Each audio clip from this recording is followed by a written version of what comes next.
have before us the opportunity to forge for ourselves and for future generations a new world order, a world where the rule of law, not the law of the jungle, governs the conduct of nations.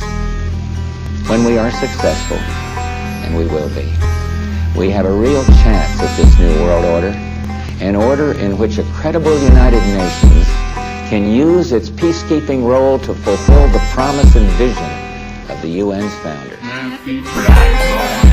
Fire, night, dark signs, lightning ignites the skies, blinds the eyes, rips flesh, frightening, the roads scroll, visions roll, leather ropes, twist, deeper witches, twitch, cinch lips, splinter wing, gripped, clog, vein, clenched, fist, eclipse, sage, wind, enchantments, vanquished mazes, mystics, dance on graves, and slaves and raised hearts, ripped from cages, crazy legs frenzied beneath the wheels, the seals revealed unveiled, you'll see coming trails.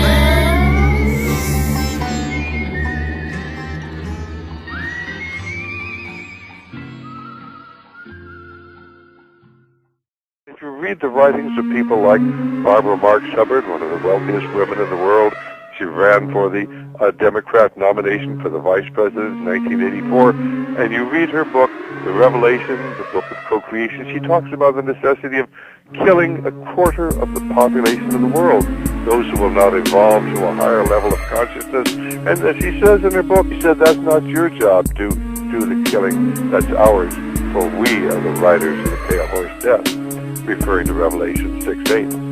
David Foreman, who was one of the founders of Earth First, financed by the great foundations and by people of great wealth, talked about getting the world population down to 100 million.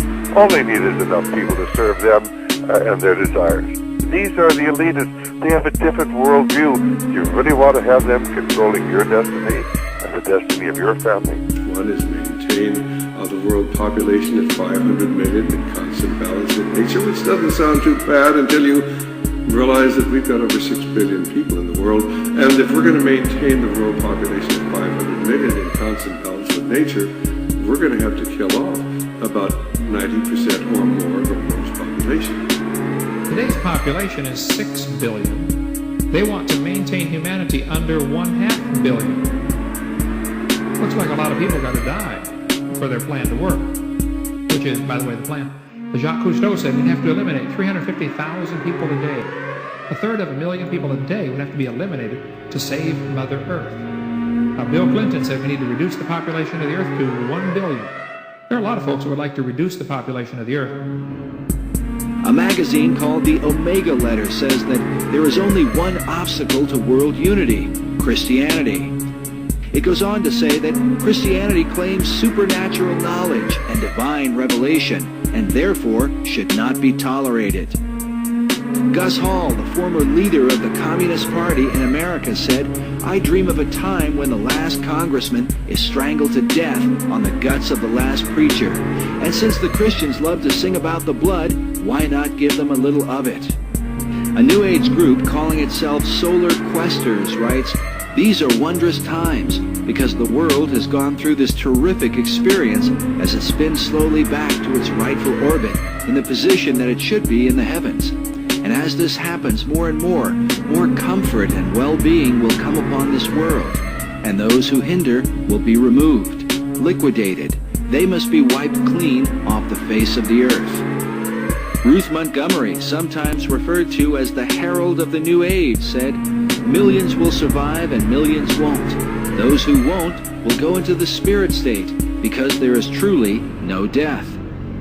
The authors of a New Age pamphlet titled Cosmic Countdown claim to have received messages from a higher intelligence.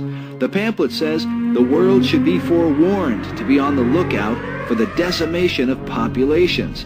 These peoples will eventually be replaced by the new root race about to make its appearance in a newly cleansed world. Aleister Crowley taught that a global massacre would be necessary to bring about the New Age. He wrote, "There is a magical operation of maximum importance, the initiation of a new eon. When it becomes necessary to utter a word, The whole planet must be bathed in blood.